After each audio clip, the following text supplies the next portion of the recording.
नवरात्रि में कन्या पूजन का क्या महत्व है, जानिए कन्या पूजन से जुड़ी कुछ खास बातें। नवरात्रि में 9 दिनों के व्रत के साथ कन्या पूजन का बड़ा महत्व है। कन्या पूजा के बिना नवरात्रि का व्रत अधूरा माना जाता है, इसलिए कन्या पूजा से जुड़ी कुछ बातों का जरूर ध्यान रखें। 15 अक्टूबर 2023 से शारदीय नवरात्रि की शुरुआत हो चुकी है। इस बार शारदीय नवरात्रि पूरे 9 दिनों की होगी और इसका समापन 23 अक्टूबर 2023 को होगा।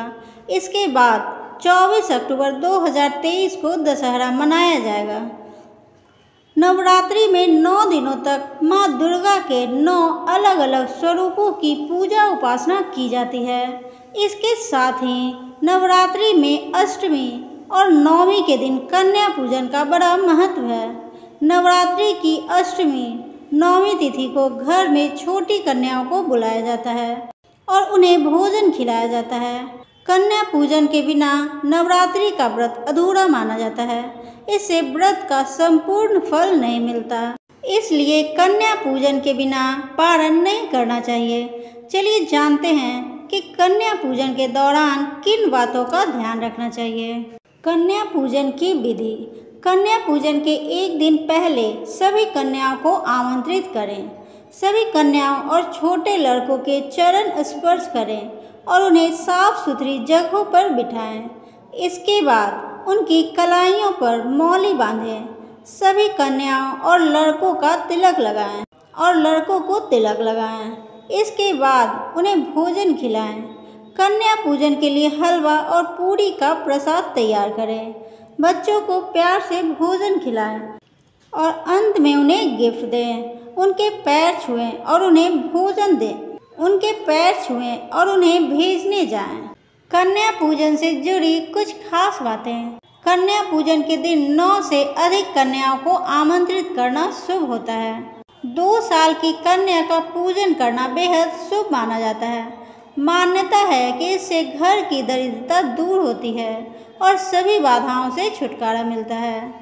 3 साल की कन्या को त्रिमूर्ति का रूप माना जाता है। कहते हैं कि 3 साल की कन्या की पूजा करने से घर में सुख समृद्धि और खुशहाली बनी रहती है। धार्मिक मान्यता है कि घर में सुख शांति के लिए 4 साल की कन्या का पूजन करना बेहद शुभ होता है। 5 साल की कन्या को रोहिणी कहा जाता है। इनकी पूजा करने से सभी रोग दोषों से छुटकारा मिलता है। 6 साल की कन्या को कालिका का रूप माना जाता है। मान्यता है कि इनका पूजन करने से सभी कार्यों में सफलता मिलती है। 7 साल की कन्या को चंडिका कहा जाता है। मान्यता है कि चंडिका का पूजन करने से घर में धन दौलत की कमी नहीं होती है। 8 साल की कन्या को शांभवी कहा जाता है। कहा जाता है कि 8 साल की कन्या का पूजन करने से सभी कार्यों में सफलता मिलती है। 9 साल की कन्या को माँ दुर्गा का रूप माना जाता है। मान्यता है कि 9 साल की कन्या का पूजन से शत्रुओं पर विजय मिलती है। मान्यता है कि 10 साल की कन्या का पूजन करने से सभी मनोकामनाएं पूरी होती हैं। दोस्तों, ये वीडियो आपको कैसी लगी कमेंट करना ना भूलें।